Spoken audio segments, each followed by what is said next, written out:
Beb, jatuh cinta pertama kali kapan? Asik. Asik. Gimana Beb?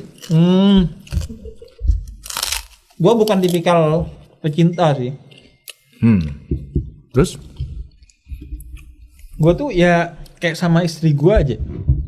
Itu bukan utamanya karena cinta, ya utamanya karena menikah itu ada kemuliaannya, dan akhirnya gue melihat istri gue sebagai tanggung jawab yang dititipkan Tuhan kepada gue. Umur berapa Beb menikah? Gue nikah umur 29. Gue menikahi perempuan yang gue ketemu dengan dia jam 5 dan ditunangin jam 6. Sejam lu kenal dia? Sejam. Itu pun karena maghrib. Kalau nggak maghrib berarti setengah 6 tuh. Serius? Langsung dilamar gitu? Langsung. Kan kalau orang Arab gitu. Nggak tahu siapa dia bagaimana orangnya? Oh tahu. Sebelumnya. Oh, Maksudnya ketemu. Udah lihat sekali mukanya. Mantap. Iya. Oke. Langsung Oke, ada ini ya. Iya. Okay. Nah kalau karena tradisinya begitu, jadi kita itu udah dikasih kayak softwarenya. Kalau ngeliat cewek itu, kalau lu ngerasa ini iya, udah langsung hajar tuh. Oke. Ini karena kita bahas suami istri. Pandangan lu poligami gimana? Pandangan lu? Kan Aldi Tahir suka poligami. Sampai Patrick Effendi disuruh poligami loh, padahal dia Kristen. Pertama, poligami itu satu doktrin yang lu harus punya ilmunya dengan baik. Maka jangan percaya ujaran-ujaran tentang poligami dari orang-orang yang ilmu agamanya tipis, apalagi tidak ada. Berarti dia berbicara atas nama nafsu doang. Betul. Contoh ilmunya, Beb. Dan jangankan poligami, lu menikah aja kalau modal lu cuma nafsu, hancur rumah tangga lu. Wah, anjir benar. Kalau modal lu cuma cinta, suatu hari ketika cinta itu kenapa-kenapa, misalnya lu lagi konflik, atau suatu hari cinta itu sudah hilang, apa lu akan ceraikan dia?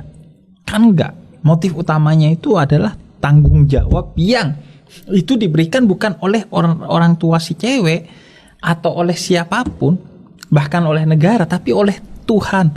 Makanya pernikahan itu disebut mitsaqan ghalidhah oleh Quran. Perjanjian agung antara kita yang menikah dengan Tuhan, bukan di antara kita perjanjian itu. Sembarangan ternyata poligami. Makanya, nah poligami itu dalam Islam, gue suka sama penjelasannya Profesor Quraish Shihab. Seperti pintu darurat di pesawat, nggak boleh ditutup banget karena ada dasarnya dalam agama dan Nabi juga melakukan itu. Tapi nggak boleh juga lo main keluar masuk aja di sana. Itu hanya boleh digunakan ketika dalam kondisi yang darurat. Makanya Nabi itu sebagian besar umurnya tidak poligami, menikah dengan Sayyidah Khadijah, istrinya yang tercinta. Setelah Sayyidah Khadijah meninggal, baru Nabi poligami.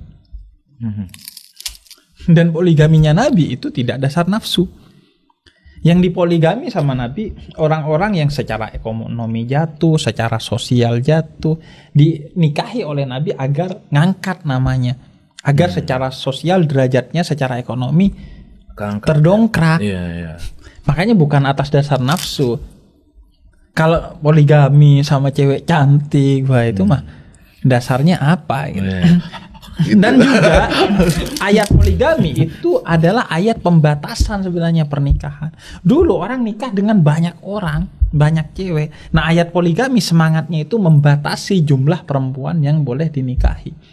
Kalau bisa satu, karena kalau lebih tantangannya besar, karena lu harus adil, dan adil itu berat. Susah, ya, jangankan kepada istri yang itu nggak satu darah sama kita. Istri kan nggak satu darah ya. Justru kalau saudara nggak boleh diperistri.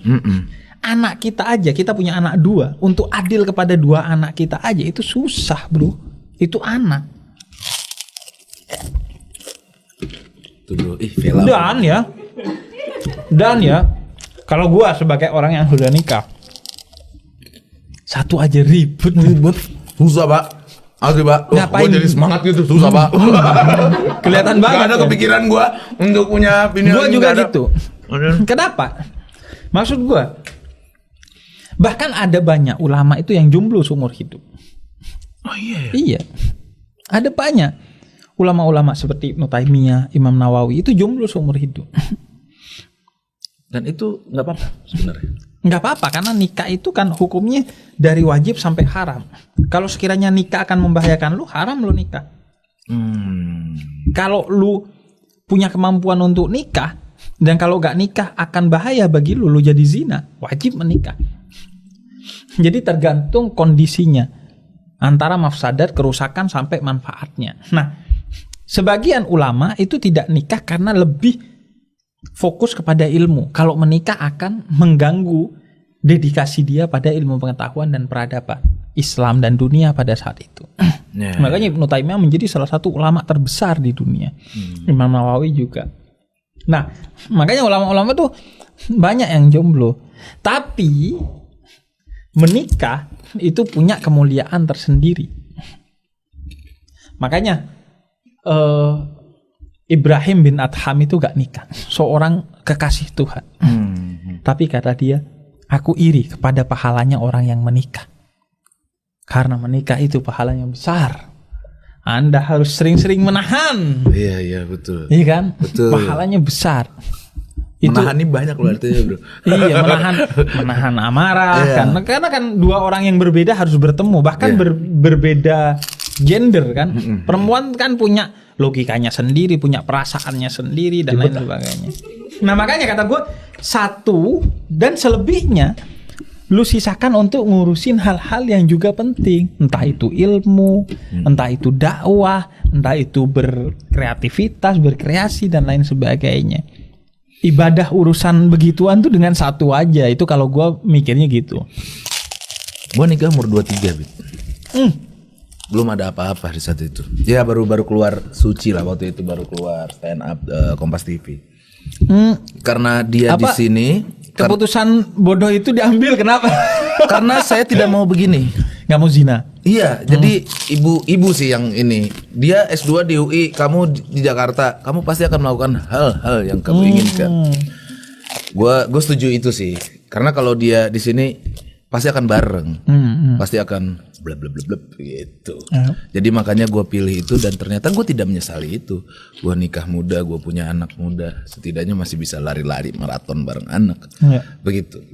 Ya 7 tahun gue merasa sangat dewasa sekali jadinya, cepet. Mempercepat kedewasaan gue. Benar. Iya. Benar tuh. Cepet banget. Awalnya emosi banget, kita masih muda banget, masih ngeliat cewek yang barbar.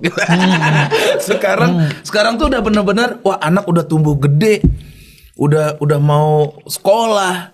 Jadi pikiran tuh ya kerja, habis itu pulang, nggak ada kepikiran nongkrong tuh udah habis tenaga, Bib. Kalau gue, iya sih gue setuju tuh, yang mendewasakan iya. Iya. Dan mengendalikan diri. Betul. Kalau dulu kan apa yang kita mau ya sok aja gitu kan. Langsung aja. Terabas. Sokin. Iya langsung bro. Kalau sekarang kan ada pertimbangan istri, anak dan lain sebagainya kan. Iya begitu. Jadi akhirnya karena gini, hidup itu bukan hanya lo ngambil apa yang menjadi hak lo. Sesekali apa yang menjadi hak lo itu gak diambil. Makanya diajari melalui puasa. Sesekali ego, jangan makan, jangan minum. Masalah ego itu? Iya, itu pengendalian ego. Iya. Itu disebut jihadun nafas, jihadul akbar. Jihad melawan ego adalah jihad terbesar dalam Islam. Itu kan gitu. Nikah itu kita harus menahan dari sesuatu yang bahkan kita kadang benar gitu. Tapi lo harus kadang nahan. Dan di sanalah ibadahnya. Makanya kadang kita ngalah gitu. Ngalah itu kan nggak kalah. Iya. Ngalah itu dalam tradisi Wali Songo itu mengembalikan segala sesuatunya kepada Allah. Ngalah. Betul. Ngalah itu Allah. Betul. Ngalah. Jadi gitu deh kita kadang sering tuh dalam kondisi kita benar tapi ngalah. Nah di sanalah pengendalian diri kita sedang diuji tuh. Betul. Ya suami istri tuh kayak gue banyak belajar tentang ilmu ikhlas sih. Hal sepele kayak gue tuh pengen ayam, hari ini ternyata dimasakin ikan. Gue kayak ya udah. Iya, untuk ngomong ya udah tuh bertahun-tahun yang lalu tuh sulit, kayak kenapa bisa ini? Iya. Bertahun-tahun kayak. Gue sering bilang, gue ke istri gue, gue sejak nikah sama lu, gue belajar ilmu ikhlas. Betul. Iya, istri gue juga bilang gitu. Gue sejak nikah dengan lu, gue belajar ilmu barbar. Ya kita yang ikhlas Pak, dia yang barbar. Iya. Enggak lah, kita menurut gue ya, pengendalian diri itu dua-duanya sama kena. Sama. Karena gini, pengendalian diri cowok itu biasanya lebih bersifat material. Betul. Kayak pengen tetap ngerokok tapi gak boleh sama istri, pengen tetap nongkrong tapi ya jangan malam-malam lah. Pokoknya hal-hal yang bersifat materi. Pengendalian diri istri itu biasanya hal-hal yang sifatnya imaterial. Kayak apa ya?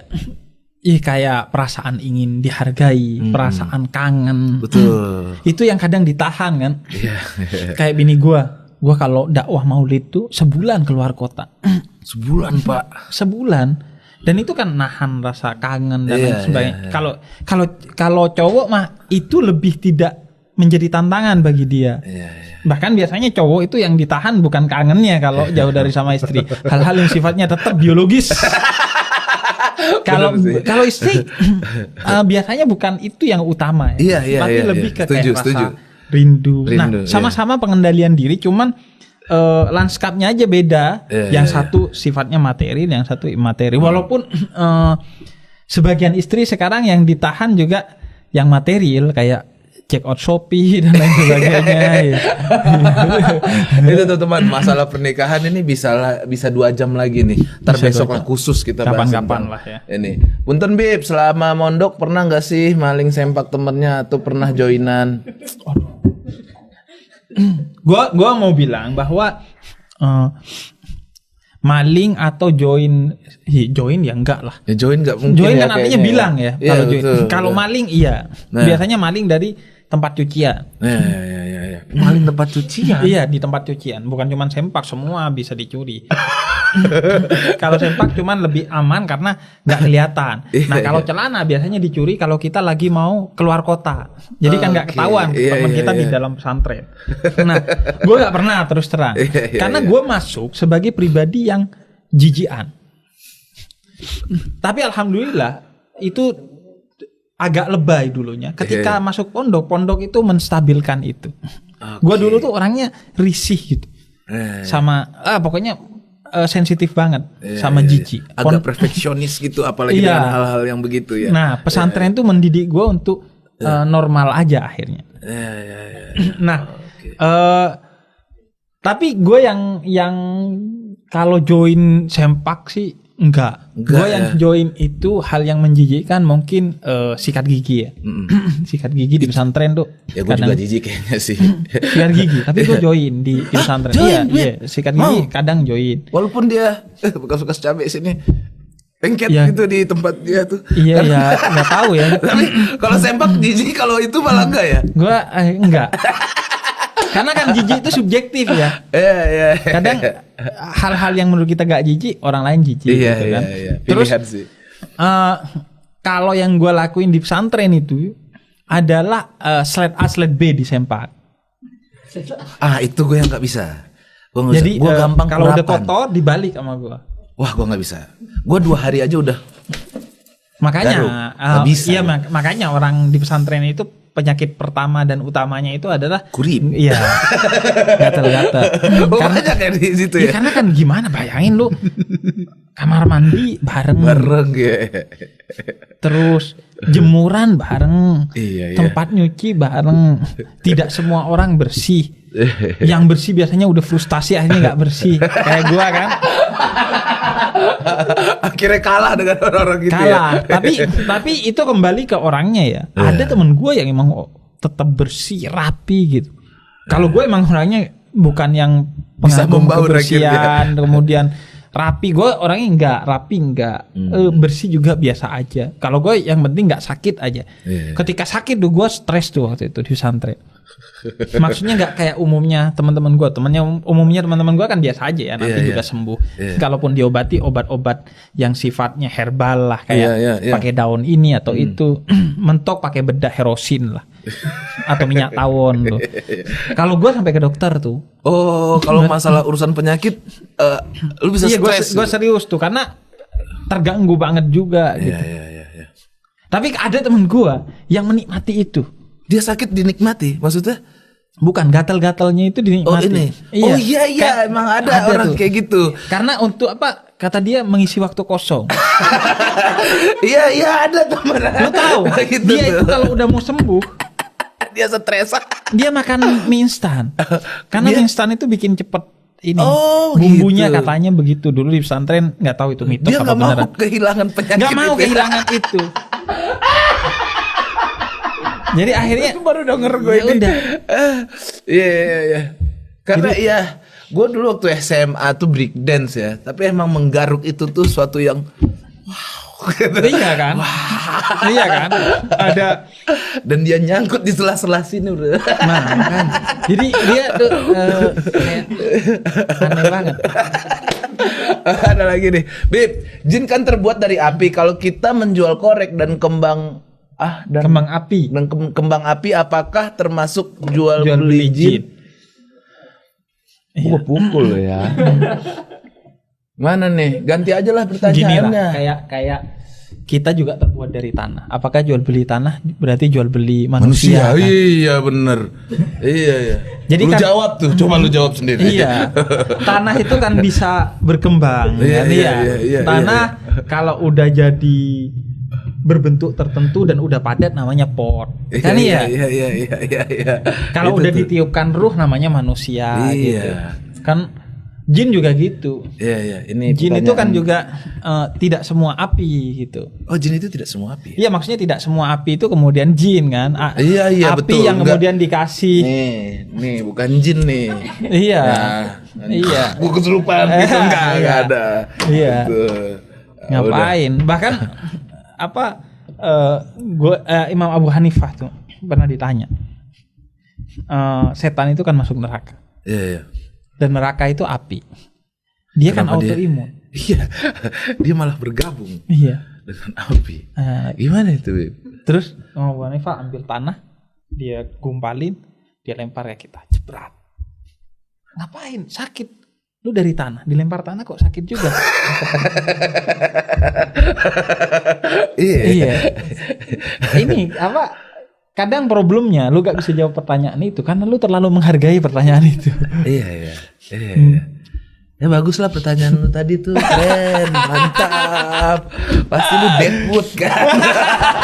Tepuk tangan dong buat hari ini bersama Habib Hussein Jafar, luar biasa sekali. Senang sekali, banyak tercerahkan gua. Dan ini salah satu episode di mana saya tidak ada berkata kasar. Wah, Alhamdulillah. Mantap. Terima kasih, pasti subscriber saya nih senang sekali gitu. Atau juga ada nggak ada ngomong kasar gitu. malah saya yang cerita hal-hal aneh di sini. Kayaknya beberapa hal tuh gue gak cerita di tempat lain, malah di setidaknya sini kita gue cerita. tahu Habib Jafar ini adalah manusia seperti kita juga. Nah, benar. Tidak sesempurna itu, tapi setidaknya semua bahasa yang keluar dari lidahnya mencerahkan hati saya. Wah. Paling tidak gini, Nabi Muhammad itu sering kali ngingetin kepada kita, begitu juga Quran, bahwa beliau itu adalah manusia biasa. Iya. Manusia biasa. Kenapa? Karena dengan begitu misi beliau untuk menjadi teladan itu jadi make sense. Kan banyak orang Selaras dengan gimana mau manusia ngikutin biasa. Nabi Muhammad? Dia itu kan nabi. Lah, itu manusia biasa juga seperti kita. Bedanya cuma nabi itu mendapatkan wahyu. Jadi dia manusia biasa. Kalau beliau bisa begitu, walaupun kita tidak akan pernah bisa sampai ke makom beliau, tingkatan beliau sebagai insan kamil, manusia sempurna. Tapi beliau itu manusia biasa. Maka mari kita mencontoh. Nah begitu juga gue kadang cerita hal-hal yang kayak tadi tuh, nyuri besi dan lain sebagainya, bahwa gua di tahap ini yang menurut lu baik itu ya hasil dari bertumbuh gitu, Proses. dari proses. Iya. Dan gue cerita itu dengan enjoy karena gue ingin bilang ke kalian bahwa ya Betul. tobat itu sesuatu yang yang gampang sebenarnya. Asalkan lu tahu ininya aja sih, kayak tempat downloadnya di mana gitu. Iya, tempat kembalinya lah.